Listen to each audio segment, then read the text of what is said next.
everyone. Welcome to day 2 of the Kickstart CIEX class. Okay, so I received some number one, and I want to apologize for the shifts and the time. I believe that we have more than this if we don't have any shifts, but it's just some things beyond our control. That's why we couldn't hold it at 5 again, and we are very sorry for that. Okay, so now to what we want to do today. I'm still going to do some theory, but I hope it's more relatable than what we did on. Hold on, let me just plug my laptop. Sorry.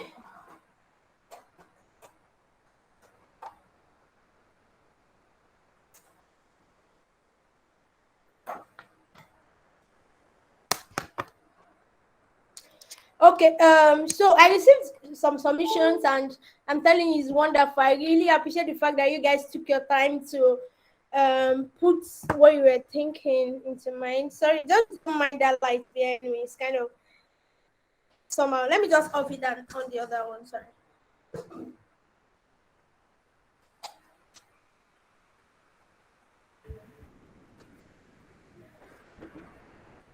Okay.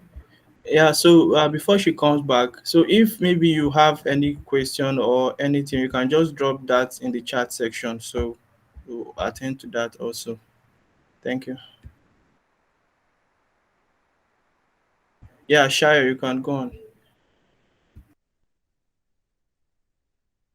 I mean, the ones that we received is like really, really nice. I really appreciate the fact that you guys took your time to write those things, and I believe that is really going to help.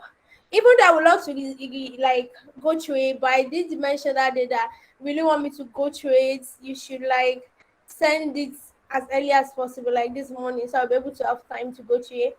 I was able to only go through one, I think by let me open it. I can remember. I think the first person that submitted, which is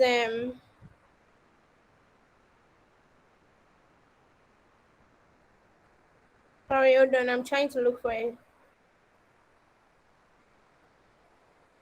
Which is funnel. That's the first one that I received, and I feel like it's really, really like really comprehensive and really nice. It actually took its time. The only correction I want to make to that is that when I said you should highlight the terminologies, I was expecting like some explanation to it, but I did mention like really nice one. Let me show you guys so that we can go through it together. And if I need to provide some explanation before we go in, and those people that were not here the last time will be able to catch up hopefully. Let me just. All right, so he said you should highlight all the design terminologies that you know. We have A/B testing, accessibility, affordance, analytics, API. API is not a design term. I know that probably you went on Google and you saw this. API is more like coding stuff, programming stuff, avatars, chatbots, customer experience, customer journey, design thinking, end users, and good system. Apart from API, all others are actually design terms, and I don't want to be like explaining them one by one. I will explain some, and then I will ask few people to come up and explain some also. A/B testing is very simple, but there's something about A/B testing is that it's very costly. That means that you want to launch two versions of your website or your application and watch how people use them. So you are confused. It's only at the point of confusion that you want to do that. And it's only for one feature, maybe a one button or one arrangement or something. Then you make one arrangement and then you make another arrangement and then you launch both together. And then the whole algorithm that you like will shuffle it together and just pick people at random to show this part today and show another part tomorrow. And then you now measure the metrics to know which one um, um is actually aiding users to be able to complete their tasks. That is what A/B testing is. I really am not a fan of A/B testing. If it's not actually in the tight stuff, I don't do A/B testing. But instead of launching it out, A/B testing can be in-app to inside too. I don't consider that A/B testing. It's like you design two versions of what you have, and then inside your company or inside your team, you ask people to vote for one and vote for the other. So it's like internal A/B testing to be running.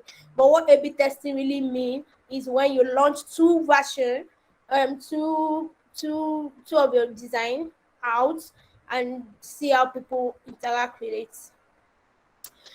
And also we have accessibility. Accessibility is designing so that people are accessible to it. What I mean by accessibility is that someone that is blind, someone that cannot type, someone that cannot do this, with one disability or the other, can actually use your platform, either a web or a mobile app. That is when it's accessible. And accessibility is another topic on its own. In fact, it's a course on its own, because you need to know, for those people that are blind, you make sure that you don't use too much images so that their screen reader be able to read it. You know, a screen reader can read an image now. So, and then people that cannot type, maybe, or people that have one hand, they don't have to type too much. You can put like a voice transcript, so that they can talk and then just transcribe it to words and something like that. So that's accessibility, making sure that your platform is available to everybody. I don't know affordance. I know analytics is trying to analyze something. API is more of a programming stuff. API is like application something like. Look at it and give us explanation for that. Avatars is like a small profile, a small image of representing the owner of that space, like this. Like this avatar. So avatar can mean two different designs. I've used avatar that are just cartoon. Some are just the first name, the letter of the first name. So an avatar, you can actually change it to your picture or something. So avatar is just a small circle representing a profile. Chatbots, chatting with the bots. Customer experience, I don't know that. If it had said user experience, I would have said something. Customer experience is also the experience customer gets. Customer journey is a board, is a whiteboard design thinking, where you write everything on the whiteboard, and then you start writing like as if you want to write, you want to do all this cartoon book. I don't know what they call it, anime book or something, that you put, then you put like a chart there, that tiny, you know how the charts when you're WhatsApp, you know that tiny thing that is pointing to your profile will point to that person, and then you write something. That's like user journey, to show how they how they think, what they say, what they do, and all this stuff. You can read more about it. Design thinking, we talked about it last week. End user, people that finally get to use your products, which is different from target user, which is also different from potential users. Target users is before you build it. End user is after you build it, people that actually use your product. And grid system is when you want to design how you lay out your grid. Simple. So talk to 4 people and have them explain how they make their bed and why they hate what they hate about making their bed. I actually went through all this and I feel like it's very explanatory. I love the way you broke it down and all this stuff. I just want to give you an experience of what user. I want to give you like a taste of what user experience can be. Some of them you understand, some you will not be able to understand. But yeah, that's just it. I've gone through everything and I really think it's cool. And you're correct about this also. Perfect. This is it. I don't know if it's just 7, but the 7 that you go today are correct. The background, the objective, the participants, research method, interview, scripts, or sheets. Okay. What am I doing? Timeline, yeah, resources and other stuff. There is methods. Okay, you've already written a methods and equipment that you want to use and other stuff. I love the breakdown as well. Agri tech project, I would have loved you to be more explanatory about what you mean by agri tech. What are we solving should be the problem. What is the problem? You can't just say agri tech. Agri tech. Okay. Do you want us to be able to distribute this to the farmers or something?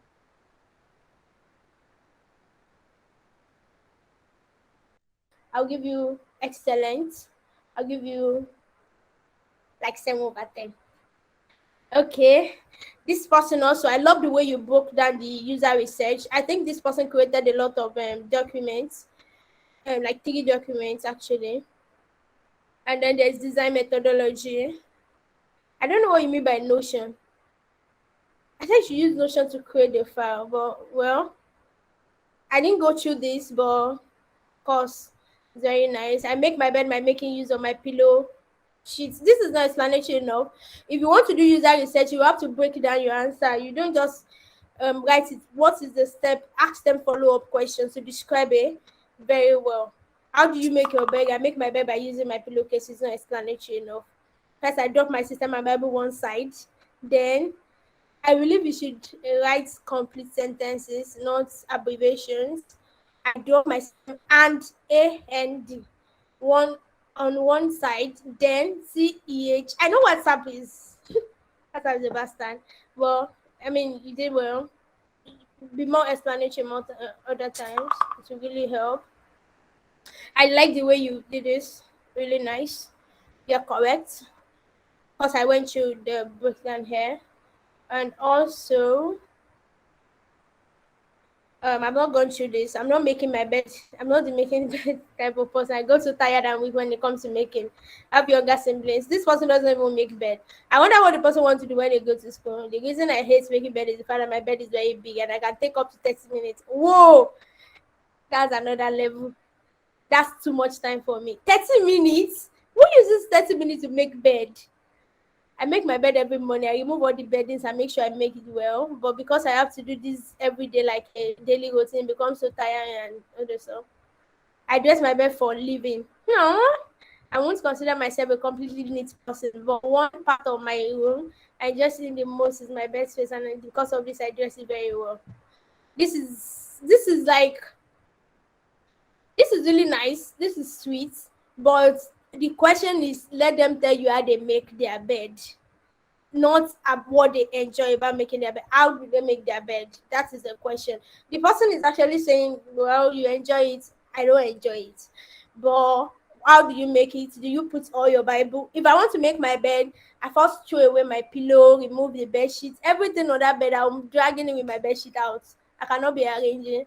Then I will put another bed sheet, remove my pillow, put it there. All those things that is on the floor, and I start picking it one by one. So that is my expectation about them stuff.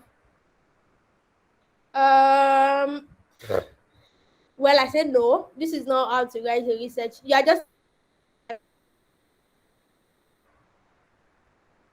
okay. Excellent. You did well here. Yeah. I don't know if I missed anyone.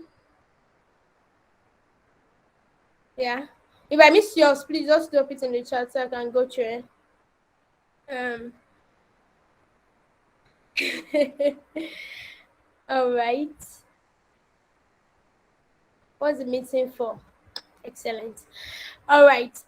So I really like you guys. I just need to improve more, and it's a first step, and it's already looking like it. So today, basically, we'll be talking about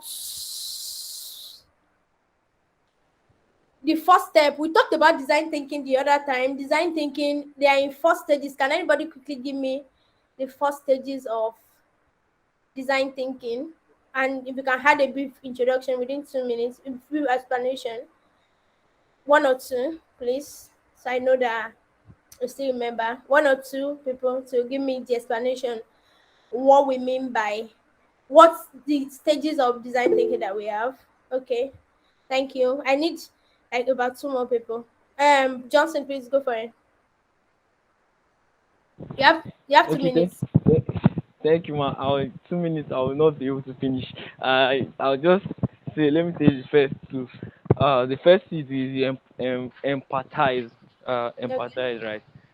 And from your explanation and what I saw, it's about you getting to understand what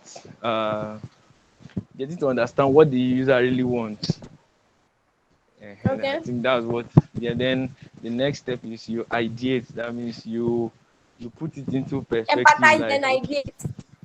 yes, that's Okay. that that's the two I can go for now. Continue. That's the only two you can remember. Well, Okay, what's ideate for? you prototype too. Prototype, and What's then ideate for? ideate. You do the sketches and all those things. How you want to solve the problem. Okay. Interesting. And then you do the prototype, and then you design. I know I skipped one. Okay. Perfect. Then prototype and then design. I'm proud of you. Funnen. Thank you. I think Agbo submitted. I still cannot see that. Fane, my brother. Okay. Good evening, everybody.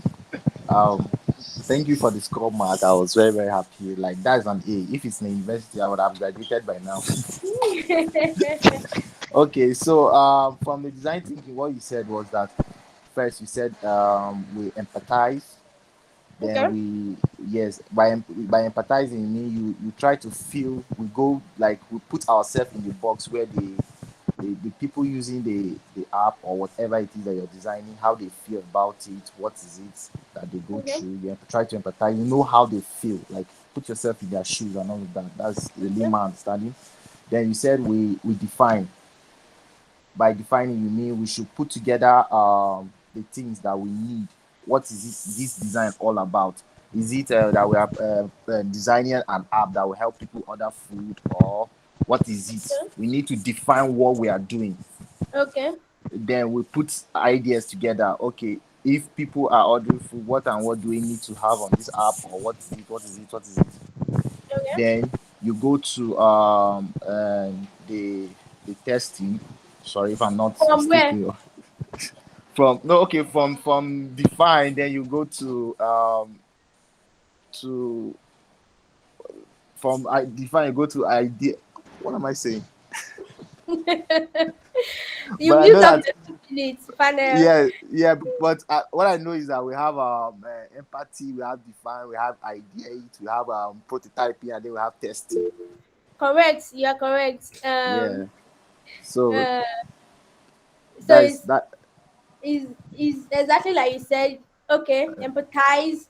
Yes. You define your Yeah. ideas. There. You prototype and you test. It's actually five. I Test. was expecting you guys to correct me when I said four, but obviously nobody did. Oh, so I'm expecting a female to quickly tell me about it. Abigail. Abigail, I've never heard your voice before. Roots. Monica. Okay, Monica. No, no, don't worry about Monica. Elizabeth. Did Abigail just drop off? You must be kidding me. Elizabeth, um, can we quickly talk about it? I mean, female girls now, be ladies, please. Okay, no luck.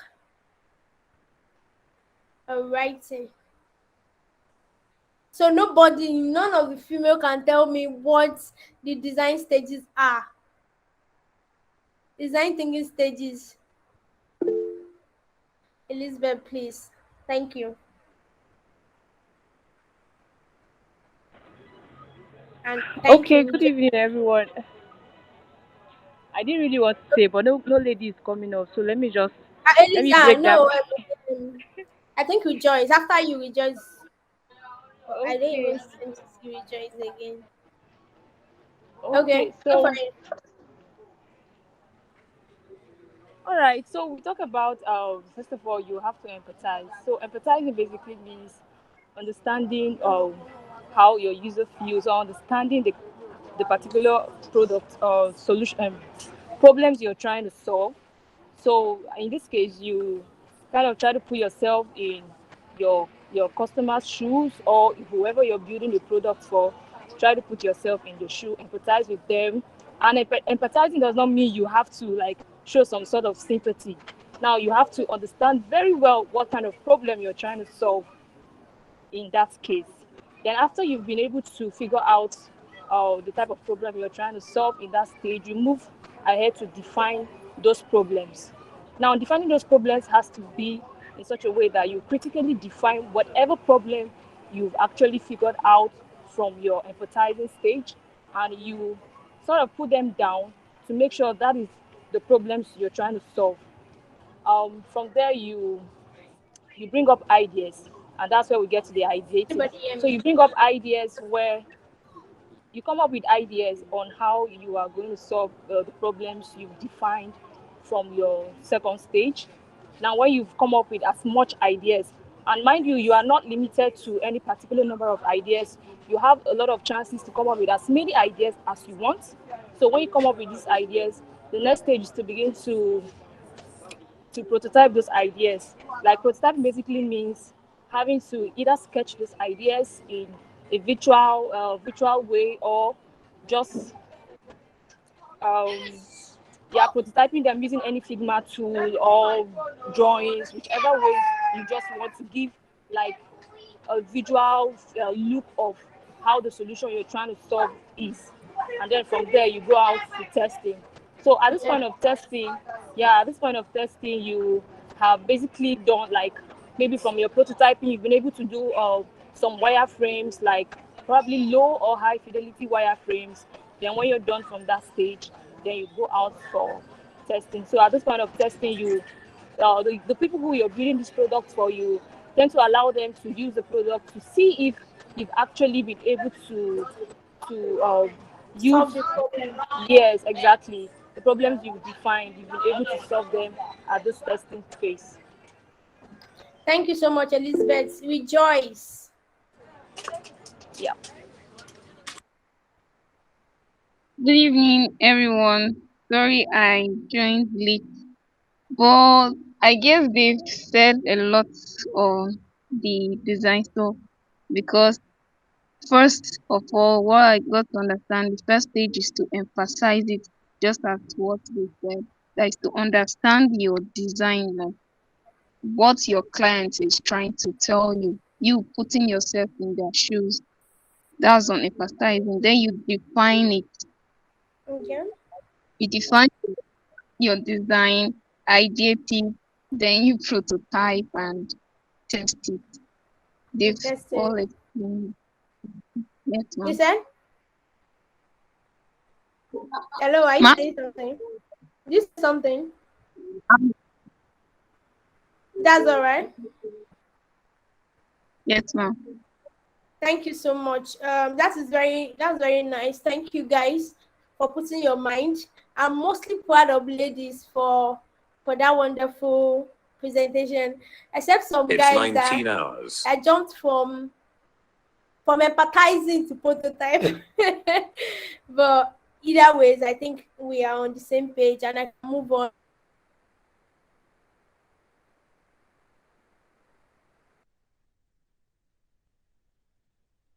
stage. So I don't know.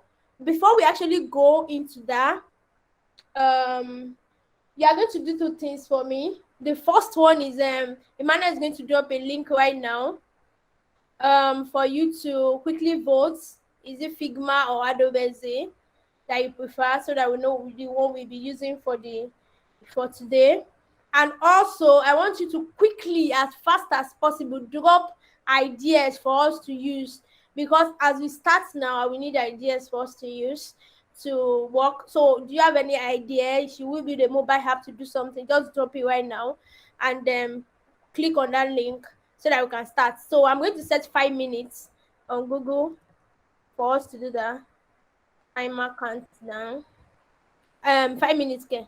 3 minutes, please. 3 minutes. All right. So let's do both simultaneously. Are we doing it already?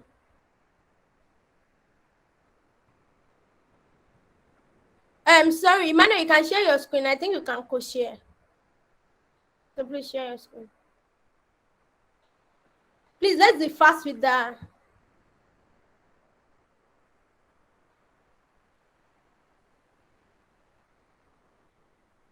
Emmanuel, are you there? Okay. Okay.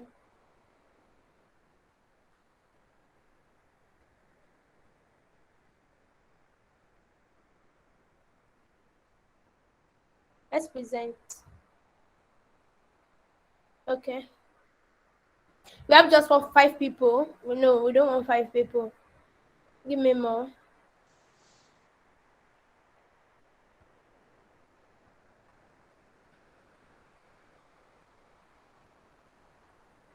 We have just 6 out of 19 people on the call. I don't understand.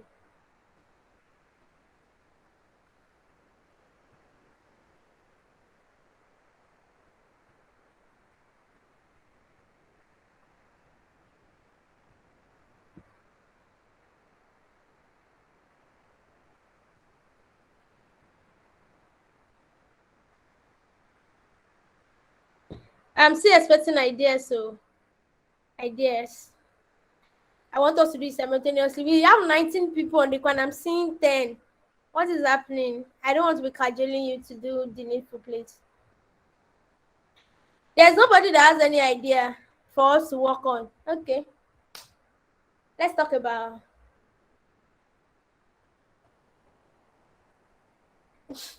Fanny. You are in a good tech. God will help you.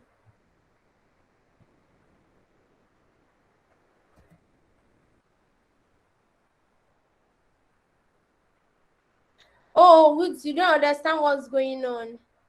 Okay, we talked about our assignment, and then after that, before we start today we have 5 stages of design, right? Design thinking. So today we'll be talking about the empathize and the define stage. But before we start, I ask us to quickly vote so that we know the tool that we'll be using for our work, either Figma or Adobe. So that is the link that I just dropped. And I also want an idea for us to work on for the whole process for today, on tomorrow, and Friday and Sunday, so that we use it to design and all those stuff. So if you have any idea, so you can just raise your hand and discuss it, or you can drop it as a chat. So I think we've already used up our time.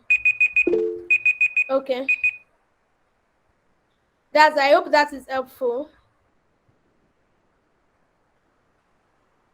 Property management. Okay. Fanel, I just want to know that your name because we'll go back to you later.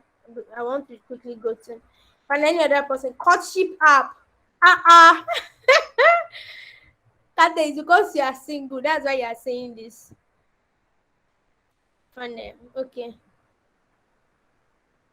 Okay. I think this is fine. This is fine. This is fine. This is fine. 13.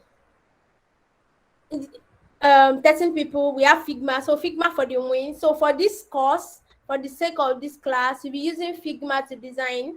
So with this in mind, I want us to quickly today. You can look for Figma and install it on your laptop, or you can go to figma.com and create an account, set up all your Figma. It's very easy. Just you can even create an account with Google, and then from there we know how we're going to design. You guys will be doing your design yourself, but of course I will help you with getting it. Smart home management. Okay. What do you say, Steven? You said Ma what? I don't understand English. Yeah, the one that will be designing your work yourself. Okay, so today we'll be going through the first 2 stages of design thinking, which is empathizing with user and defining the problem. Empathizing with user and defining the problem. I'm going to tell you how you are going to perform an effective user research that you'll be able to use the data, not the one that you just gather all the information and you'll be able to use the data. I will take you through the process of that, and then when we are done gathering all our idea, we've picked one, you guys will go and conduct the research. But of course, today I'm going to tell you everything that you need to conduct an effective user research. And then from there, that is for the empathizing. Okay, village people have taken their life too. Sorry, that's for the empathizing. And then let me just on my touch. I don't know if that will help. Well, okay, so I'm even dark. It's not as if you're going to see me. Okay, so all right, so that is that about that. That is what empathizing. And for the define, we are going to work on how you can write a problem statement. So an idea or a problem that you know is different from a problem statement, and how you can write an effective problem statement, because it's when you have the problem statement that you'll be able to actually solve the problem. And I'm going to teach us how we're going to do it today. And then from there, I have a number of tasks for us to go and do at home. I will advise you to do the tasks, because in design there's nothing like ABC of design. Until you start using Figma to draw box, that is when you know that it's very difficult to design. But when you immerse yourself into practicing stuff, it's going to really help. All right. So we should get to the chase. And along the way, I'll be giving us questions that we can answer and any things. I would love to listen to us and let us learn this together. You get? If you don't get it, forget about it.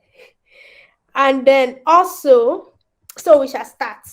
The empathize that I've discussed last week is an action of understanding or being aware, being sensitive, being, I don't know what the English, I copied that English one, vicariously experiencing the feelings, thoughts, and experience of another without having the feelings, thoughts, and experience fully communicated in an objectively explicit manner. So let me break down this English to you. This English is telling us that the keyword that I used that day, we are empathizing, we are not sympathizing.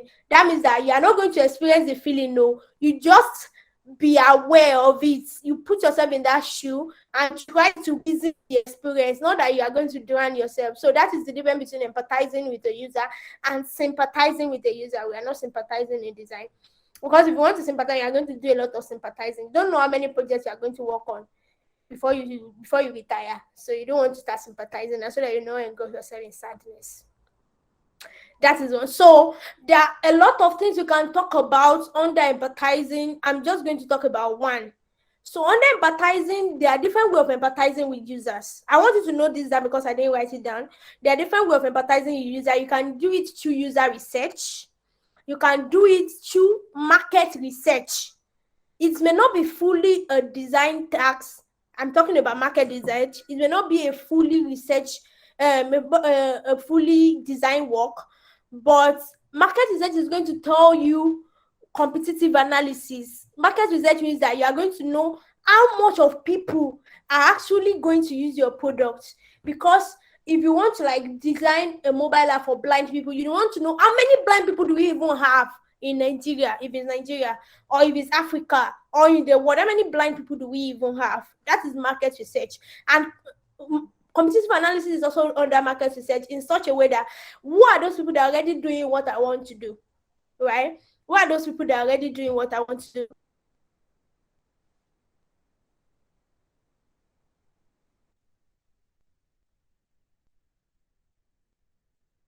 A lot of free hacks. You want to start looking at send cash. You want to start looking at Cash App, how they are doing it, PayPal, Paystack, Flutterwave. You want to do your market research. So that is what come under market research. Let me just note it down for you. Market research is also part of it.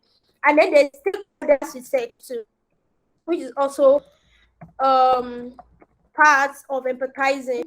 I didn't want to go through, that's why I didn't know that. Stakeholder research is that the person that gave you the work, what are their expectations? You want to ask them the question that, what are your expectations for this project, so that you don't go and be doing what they did not ask you to do. And at the end of the day, you realize that your work is useless. You understand? You have to do stakeholders research too. This is what you are expecting. This is what you are expecting. This is what you are expecting. So under empathize, there are a lot of them, but the one I'll be going through today is just user research. Which under user research, you can use it for other things. It's not even just for design work. You can use user research in any area. But you may not call it user research at that time, just call it research. So that is what we'll be going through. That's the only thing. So if you want to know more about market research, stakeholder research, Google is your friend, YouTube is your friend. Go online, search about it, and it's going to really help you when you start building your portfolio. Because in a portfolio, you're not just going to talk about this is the problem and these are the screens 1, 2, 3, 4, 5. No. You have to tell them the process. Did you do user research? Did you do this? Did you do that? And other stuff. Is that clear? I hope so. So under Empathise today, I'll be talking about user research, introduction to it, and the method and best practices of user research. Define also is another stage, which is after empathizing. That means you want to redefine your problem right now. You want to write down your problem. You want to analyze the data that you've gotten from empathizing and several others. So under define, we have problem statement. You have to write down your problem statement. You have empathy map. You are going to be the one to go about it. And also about empathy map, we have personas development. Also, we have personal development, and we have several other anything that you miss, analyzing the data that you have from Empathise and using it to build your problem and the solution, to define your problem and the solution again. That is what define is about. Stage. So I hope you guys understand what I just said. I hope you guys understand what I just said.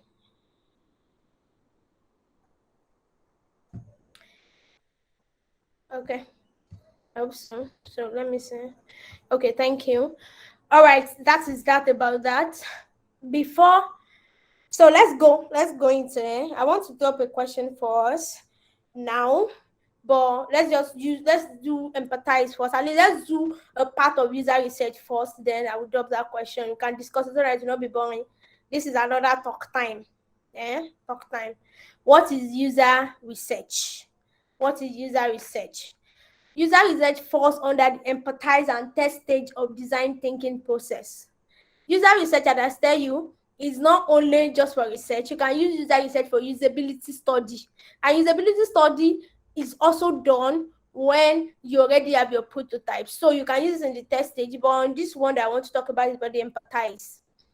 User research is the methodic study of target users, including their needs and pain points.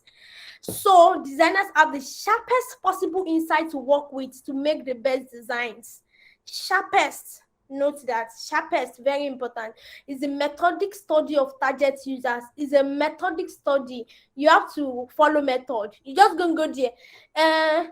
Any problem? Oh, sorry, I don't know if they are all Yoruba say. They say you have problem. What is your problem again? No, it's method. You have to follow a particular method of conducting user research so that you can maximize it and you have the sharpest possible insights to work with to make the best designs. To call user research a crucial part of interaction design process, which is also just design thinking process, might seem overly obvious because everybody knows it's very important. Indeed, it's the only way to discover exactly what these users need, having first find out precisely who they are. So you want to know their needs, you have to know who they are, you have to talk to them. That is the only way you can know them in the design process, design thinking process. That is the only they need. You have to talk to them because the way you are thinking may not be the way 50 other people are thinking. So you think there's a problem with what you're saying, and then the people that you're trying to design for, which is about 1 billion people, may not have the same problem. They're always saying something that God created us billion people in billion different ways. So you don't really need the problem. The only way to know the problem is to know them and then know how you want to solve the problem. Do you understand? I believe so. So that is what user research is for. User research is very crucial. Is very crucial. Approaches to user research. There are two approaches to user research. I believe we will have done this if you studied or you are studying statistics or mathematics. You'll have known what quantitative and qualitative, the difference between them is. So we have two different approaches to user research. We have quantitative user research approach and qualitative user research. Quantitative, with more structured methods like survey, questionnaire, you gather measurable data about what users do and test assumptions you develop from qualitative research. You can use this data to find patterns within a large user group. In fact, the larger the sample of representative test user is, the more likely you have a statistically reliable way of assessing the target user population. In short, this English is too much, I know. Let me explain. Quantitative is measurable user research. You are gathering data that are measurable. Like how many people does this, over how many people does this. It's about what users do. What is about what they do. So it's about how many people do this versus how many people do this. Is measurable. Is like you're dealing with numbers. Most is measurable. That means that you can use surveys, questionnaires to gather this kind of. You don't need to go and meet them at home to gather this kind of thing. And most of the time, it's just to find patterns within a large user group. Let me say that let's say you want to make the color of your app either pink or blue. You don't even need to do too much. Let's say you're even stuck. You don't know. You've already gone out with the color theory, you don't know.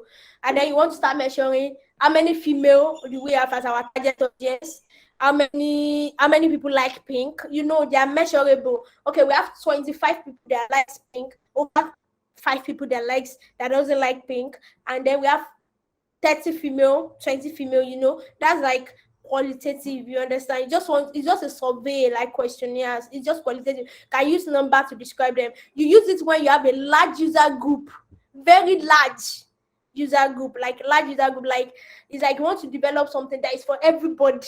Everybody can use it.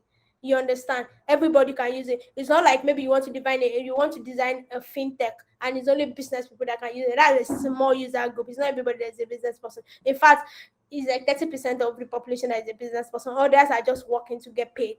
You understand? But when we are talking about large user group, we are talking about you are designing a solution for all male, or you are designing a solution for all female, or something like that. It's always good to use quantitative. And quantitative is very good that you cannot be biased about it. There's no room for biasness, if there's anyone like that. There's no room for biasness. The data is the data. The data doesn't lie. That's what data analysts used to say. The data doesn't lie. That is it. So quantitative, there's no room for biasness. It's straightforward. The disadvantage to quantitative is that you will not know the in-depth of people, what they are trying to do. So if you are going to ask any question that you need to know why they do that, why and why and why and why, you want to go into whys, quantitative is not going to be a good approach for you. Quantitative is just to measure data and numbers. Is measurable data. That's number one. Then we have qualitative approach. This is my favorite, to be candid. I really love. I don't even know if I've done quantitative approach before. I think I've done it at some point. Let me tell you how I did quantitative approach. So when I was in school in 500 level, I was the ICT coordinator of my church. And we're trying to do mobile app. And we have a website that we have a low view. People don't come on the website at all. And on the website we have like yeah, we have the sermons, we have Bible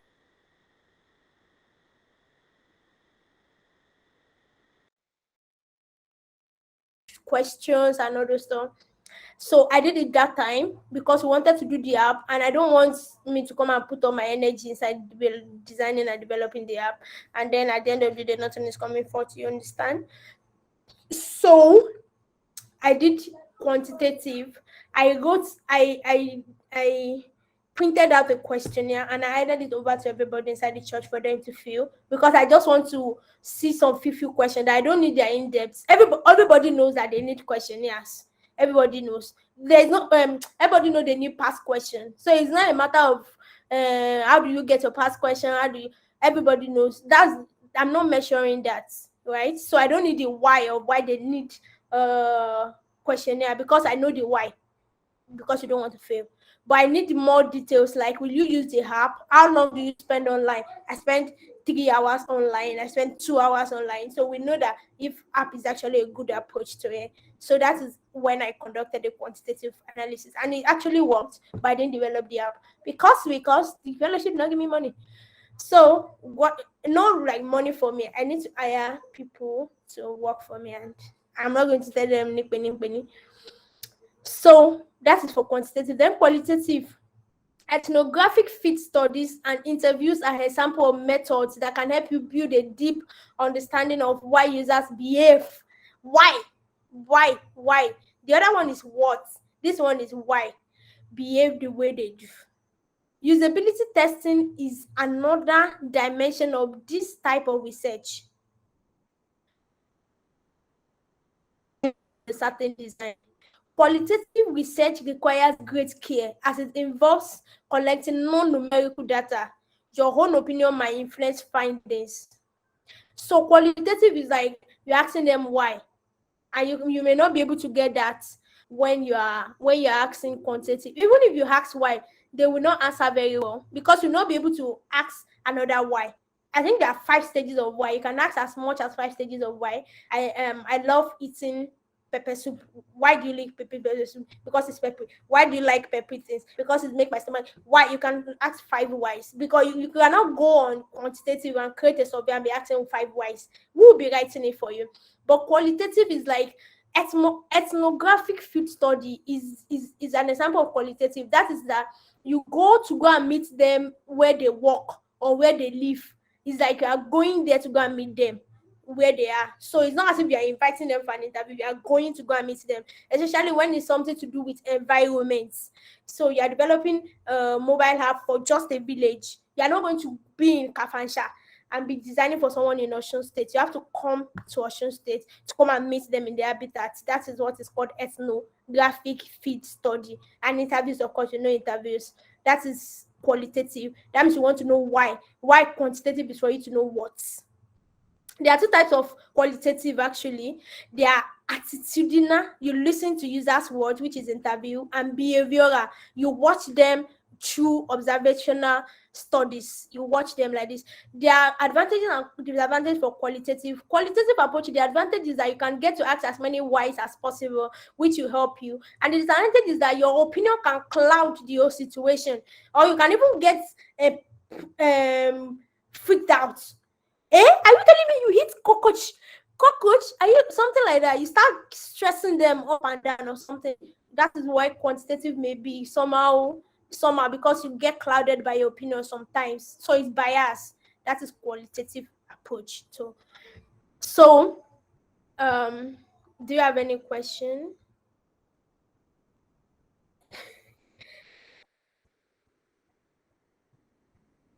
Oh, okay. Okay. Conducting a user research. How to conduct a user research. Introduction and problem. To effectively conduct user research, write down your problem. It's not problem statement. I'm not doing problem. Write down your problem when you want to conduct a user research. Write down the problem or the idea that is in your head with verified public data. So this is an example of how you can write a problem statement. Let me show you. I conducted the one with my intern recently.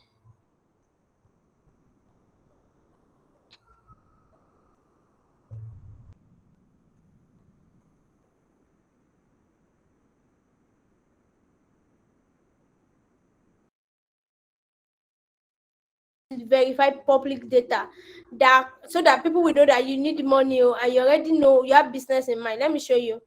This is a problem. Research revealed that over half of the population, 55.4% of undergraduate studies, obtain pocket money from their parents, and guidance caretaker, and only 8% were partially or fully independent, as they rely on the income they earn from doing part-time job, doing long vacation. And 17.3% of them got their allowance from profits made from doing personal businesses.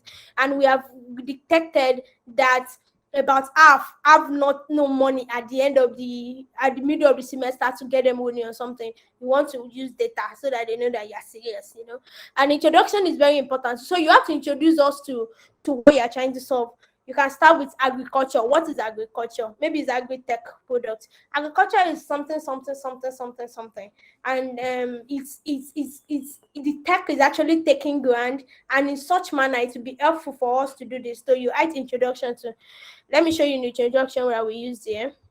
The importance of education can be doubted, but money is a big problem for many students because university life can be very exhausting, not only physically and psychologically, but financially as well. Occasionally blowing backs, assignments, having to read out sometimes, all this can put so much pressure. So you want to write introduction like that. Let me not read it too much. Recruiting participants is another thing. Your research participant must be able to represent your target end user. Otherwise, your results will not translate into something you can use. You want to create an app for students, and you go and be introducing church people, or you go and be introducing 60 years old man and above. That means it's not your target audience, and you're just using them. It's not going to help you. You're not going to this result is not going to translate to something you can use. Your recruitment criteria may be general, such as age, location, experience with certain type of widely used products, or your criteria may be more specific. 5 to 6 research participants per user group are enough to validate your research per user group. So if you are designing for students, if you can get 500 level, 500 level, 5300 level, that is useless. You don't need that.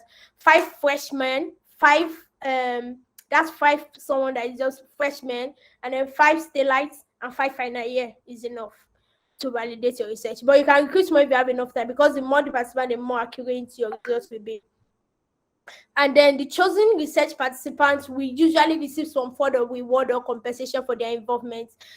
I'm not talking about you have to start spraying money like Kuba now. No, you can tell them that when you build the product, when you are done with the product, they are going to receive this amount in their wallet or something, or they are going to be able to send money for a year without any charges or something. You want to give them form of reward so that they would know, they will put their hearts to it. Okay, so you have to prepare a research document, a research plan document, very important. You have to, inside the plan document, you have to state the purpose of the research. The purpose, e.g., the purpose of this research is to find out how our target group makes their bed, when and where. It can be 5, it can be 4, it can be 3. Yeah, actually, when we're doing our research plan document, we listed 3 purposes. That's the research objective, or the purpose of the objective. And then the method, you write down the method. Which method do you want to use? Do you want to use quantitative or qualitative? If it's qualitative, do you want to do interview, or you want to do usability study or something? You have to state it there. E.g., we will do 4 to 5 consensual interviews with people from our target group. You can state why the method is the best. Let me show you an example here. For this study, we conducted 30 minutes to an hour semi-structured interview with about 8 to 10 potential users. We will have them share with us how they manage their financial problem as a student and their opinion on requesting. The semi-structured method will enable us to dig deeper into understanding the potential users and enable us to get answers to our objective. You understand? That is. Then participants, you tell us the participant that you want to. These are the, you have to write down the criteria for participants. We want to make sure that they have to fulfill, they are a student, they are 70 years old, between 30 years old and 70 years old. They have this, you can list it as many as possible. Participants, e.g., participants will be aged 15 to 17, who possesses a smartphone, a laptop, or homes and apartments. Location, you have to specify the location. Is it on site? Is it online? Do you want to go and meet them, or you want them to come and meet you in your space? Choose which location. If it's online, which to equipment, list the type of equipment you will need. So you can tell them iPhone for video recording, notebook, pen, voice recorder, and all those stuff. Then you have to write down your concept. Write down the concept you want to seek from your participants, and then time plan. You have to plan the time. Let me show you an example of planning the time.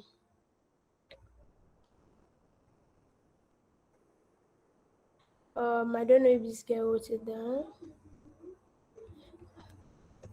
I think we missed this. Okay, this is the research date, the creation review date, the recruitment begin for the participant, the interview begins, and again when you have to report it, you write everything down as timeline. Do we all understand? So let's just give ourselves a break. So can anybody tell me, how should a design hand off the designs to the engineers? How do you hand off design to engineers? How do you hand off designs to engineer? Anybody?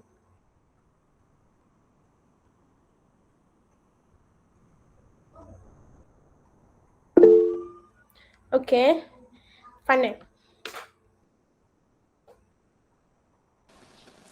Okay, I feel the best way of handing off design to engineers is to invite them, to share with them.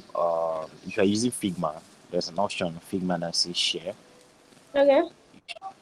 There's an option on Figma that say you should share the design. So you share the design. If you want to share it to the designer, you invite the person, or you send a link to the person.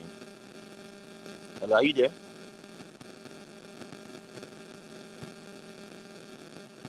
Hello. Yeah, we can hear you. All right, Okay. go ahead. Okay. So you share. Yeah. You share the design with the person, inviting the person. So The option in Figma, I'm speaking based on Figma because that is the app I'm familiar with, and I've never shared a design to a designer before, but I just feel that's the option. You share it to them, and I did then not say designers, I said engineers.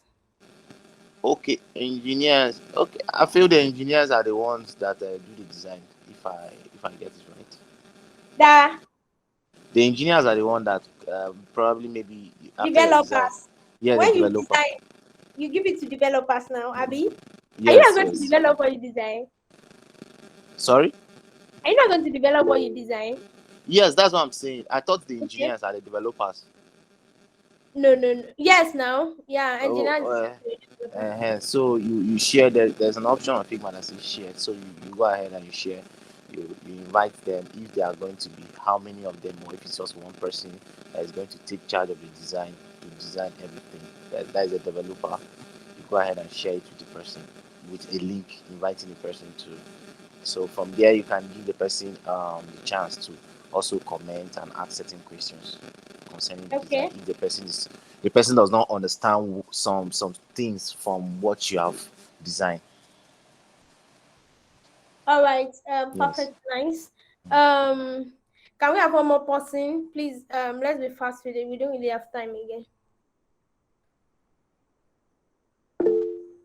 Johnson, go ahead.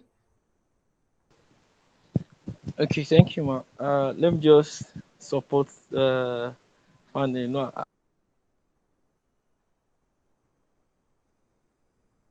Okay.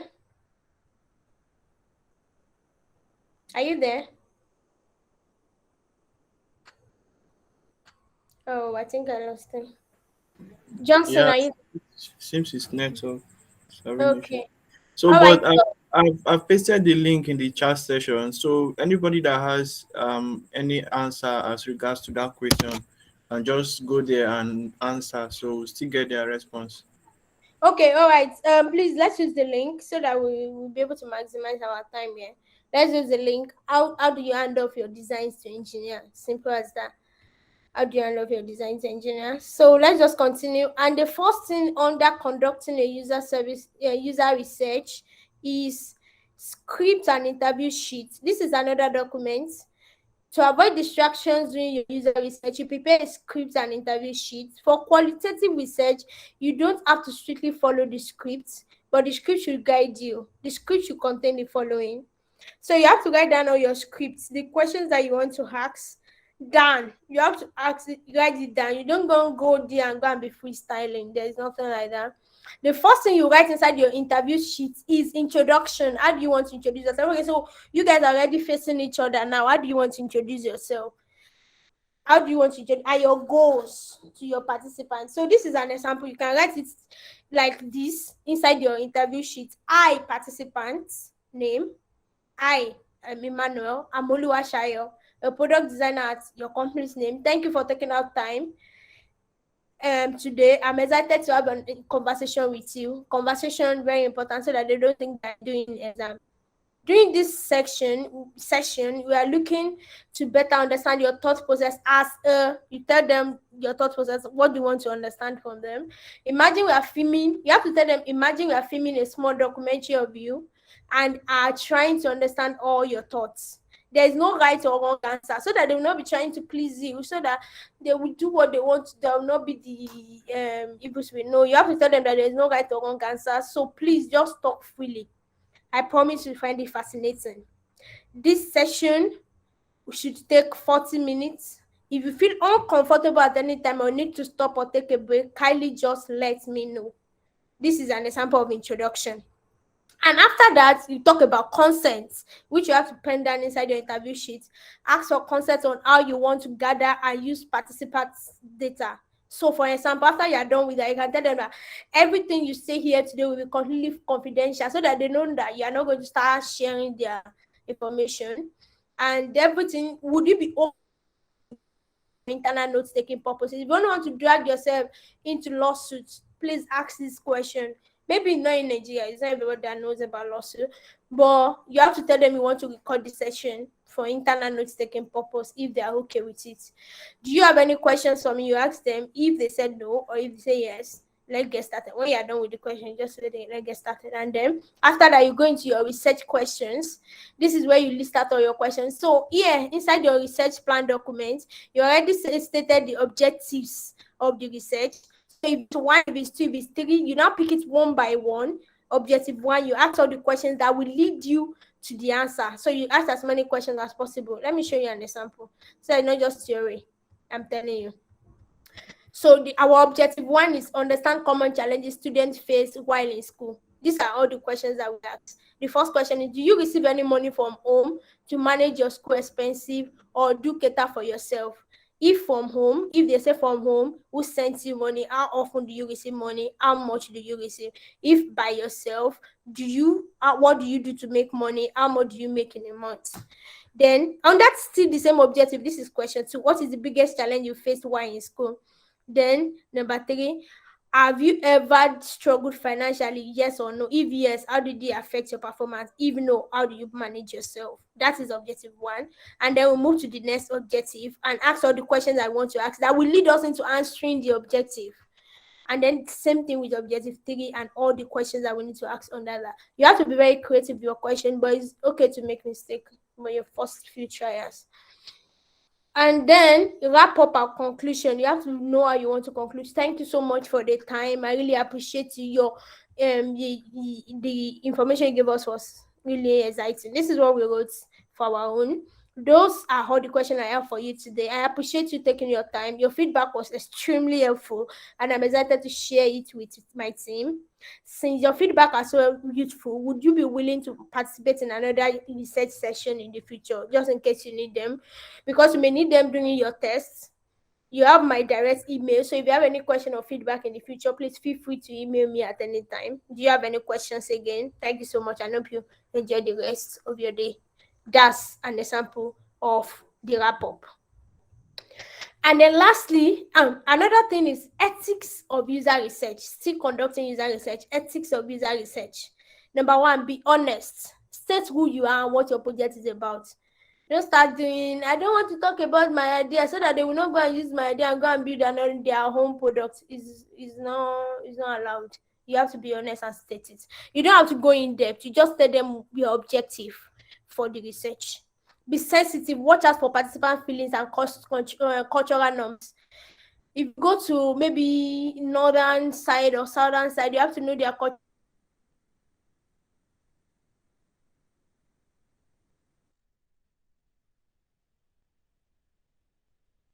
That they don't kill and eat snake. And if you come to their land and you just say, since it's 2 days, so let me take one of this snake and chop it. You just find yourself, you have to watch out. Then you have to watch out for their feelings, to mind their body language. If they are doing uncomfortable, ask them question. Are you uncomfortable? Please tell me, so that you don't go and be asking questions that they don't want to give. You don't want to put the least thing you want to do is to put them in an uncomfortable situation, because that is going to mess your research, and then they will start giving you answer fast, so that you can leave them alone and you can go, and it's not going to help your research. That means you just wasted your time. Obtain consent and permission. Can I step into this? Can I enter? Can you sit down? Can I sit down? You have to ask for their consent and permission. Especially if it's about a product. I'm talking about maybe stuff that you want to do, or you want to do this. You want them to show you something. They're already showing you and you want to touch it. You have to seek for their permission and consent. Can I? Yeah, something like that.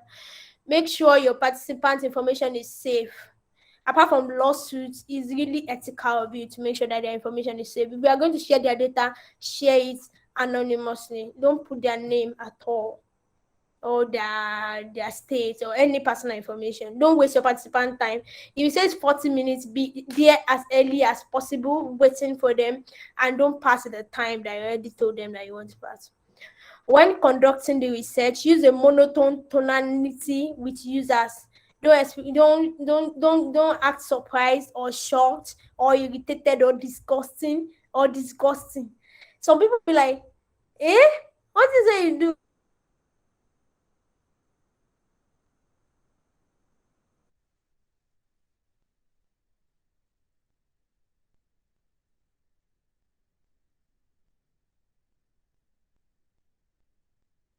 Reverse question will help you to understand them better. Ask a reverse question like, if they say that they eat in the morning, they eat yam in the morning and bread in the night and beans in the evening, bread in the afternoon, beans in the evening, you want to ask them, so you mean that in the morning you get the answer back to them so that they can confirm it, just in case that your ear is hearing something else. Use pauses and silence if need be. You don't have to talk every time. Especially if you are conducting a usability study, when you already have the prototype with you, you don't want to be talking. Can't you see the button? Can't you do this? You have to learn to keep your peace and say okay and when need be. So you can use okay, okay, something like that, so that you don't lead them on, and then you show your attention. Okay, I understand, something like that. Let your participants struggle, don't overmoderate. If you are doing usability study and you already have your prototype, let them struggle, with the button, because that is how they will use it when you're not there. Don't start saying that the button is there, the clinical is there, it's going to really mess your whole design up. So you have two tags here, which is assuming that we already have our idea, which you don't. And then this is like the two tags. So let me see if you have any idea. Okay. So I saw Roots the other time. I work in a studio and the others play disturbing music every time without considering others. So I've always thought if there's a product that can be designed to control their music for me. I don't know. To control their music from your side without them knowing. Ah, that's crazy. Oh. That's like freedom of something that you want to truncate like that. It sounds crazy in total. I'm sorry to say that, but I don't think we can do that. You want to control their music. I don't think that is possible. Smart home management app.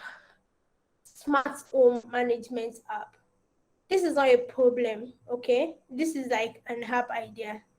We need a problem. Courtship app. In fact, can't forget about that one.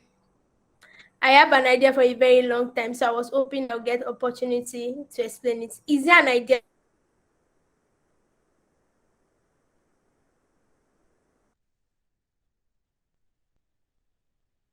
Your phone, and then they just take light like this. Like our lecture room is like slanted.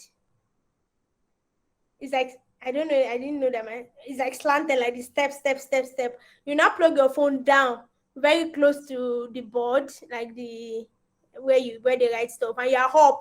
And then once they take like that, you see people running relay race, so that if they take like and they go and steal their phone, it's going to be like a really horrible stuff. So then I think someone did it. It's going to be like when someone touches your phone to try to steal it, you have like a ringing tone that shouts, like effect to touch, especially if it's not you, right? And then it's shut, and then you will know that someone is trying to steal your phone.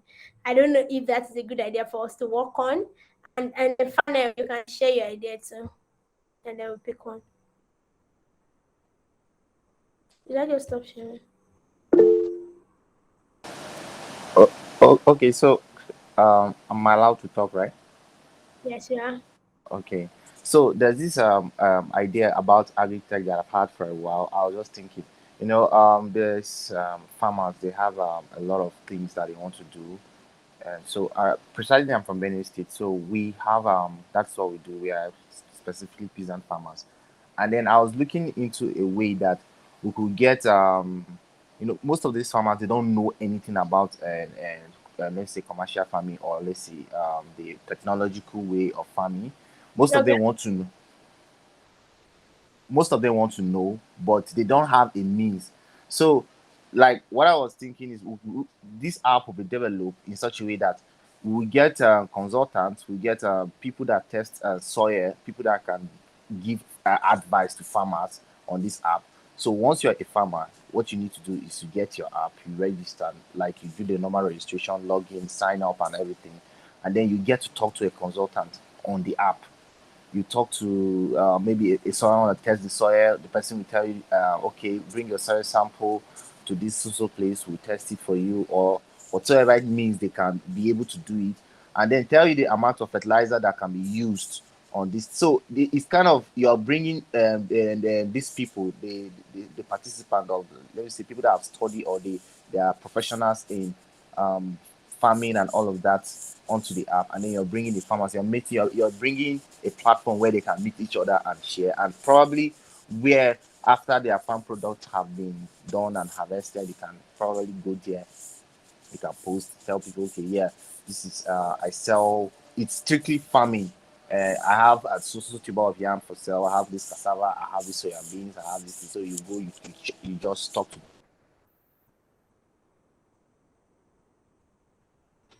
Okay, I think it dropped off. I think I understand this problem. The problem is that for they have issues. Okay, Funnel, can you continue from where you stopped? Okay, sorry, I don't know what happened that I just went off. No So problem.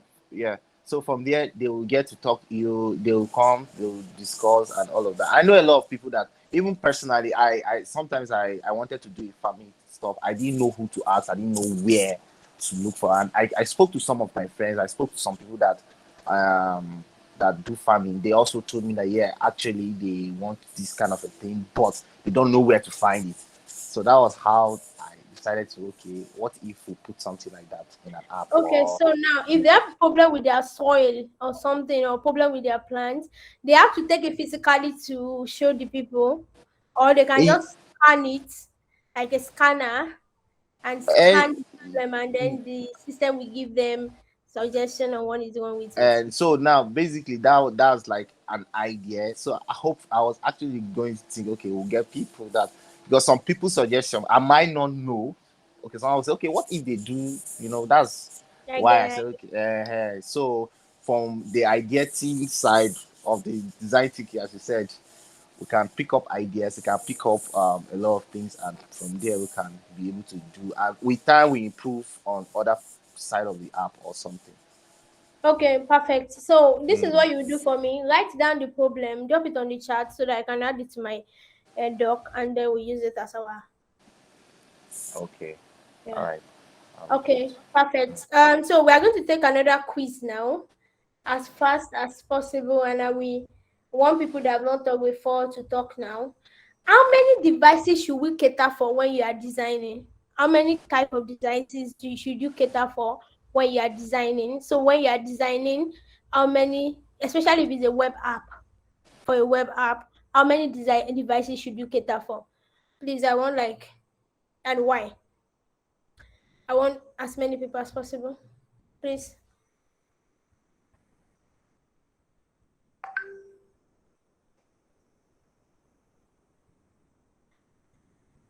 Hello, is anybody there?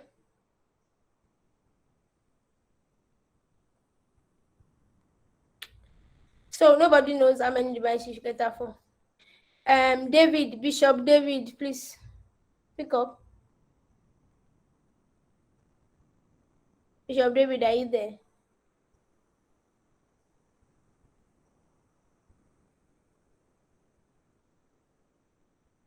Hello. Okay. Esther Ajuma. Can you hear me? Hello.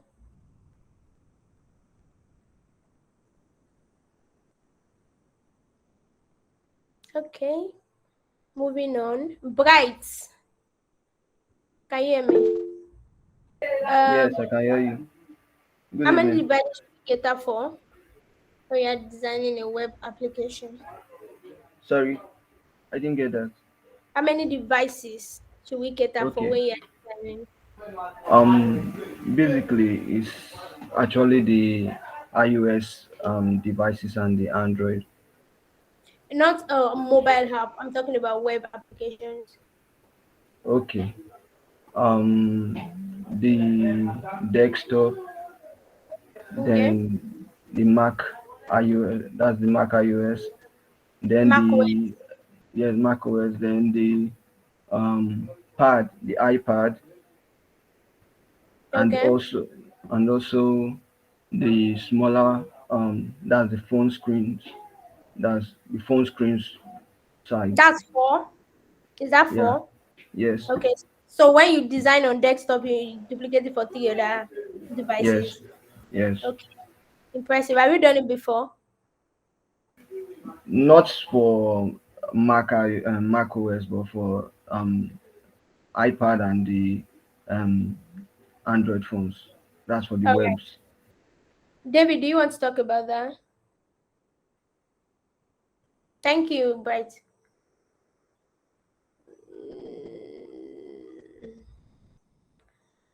Okay. Yeah, no. Okay. You don't know, or I should go on. Okay. Abigail, can you hear me? I think this is a simple question now. Hello.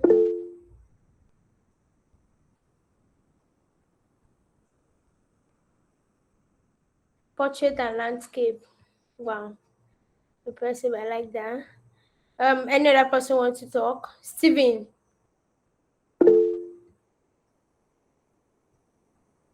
Steven, are you there? Johnson. SRB. Johnson.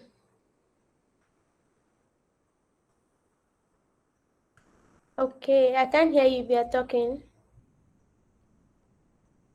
Hey, you cannot design for all possible devices, though. Eh?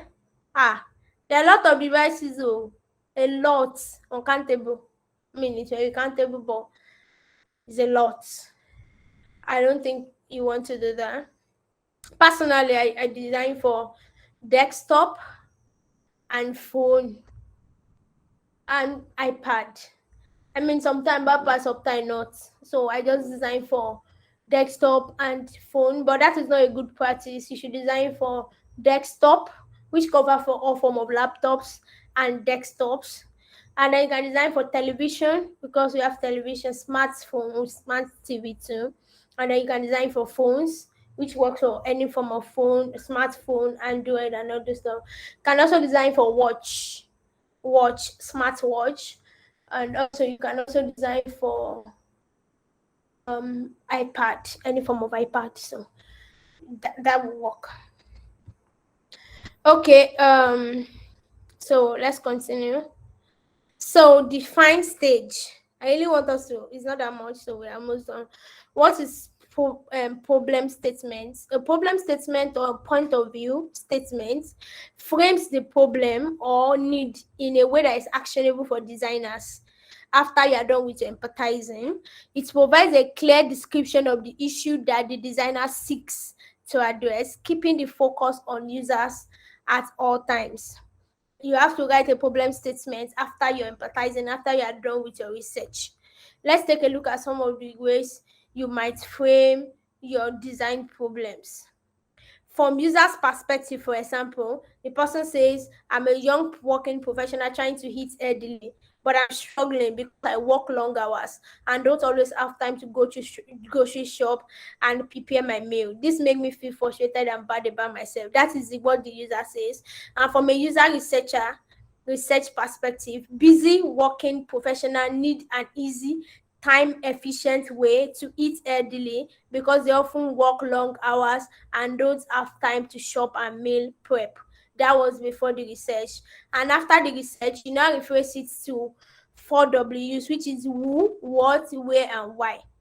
You have to answer the question who. Working professional. Our young working professional struggles to eat early during the week because she's working long time. So who? A young working professional. What? They want to eat elderly. Where? During the week. That is where, when, also. Why? Because she working long hours. A quick and easy way for her to procure ingredients and prepare healthy meals that can take to work. That is how you write a problem statement. And how to write a meaningful problem statement. This is how you should actually write it. This is just an example, but this is how you should write it. Just cater for 4Ws whenever you're writing a problem statement. Who is experiencing the problem? Who is your target audience? Who will be the focus of your problem statement? So it can be students, it can be a young professional, it can be young people. Who then what is the problem? Based on your observation you made during Empathise phase, what is the problem and pain point that frequently came up, and what task is the user trying to accomplish, and what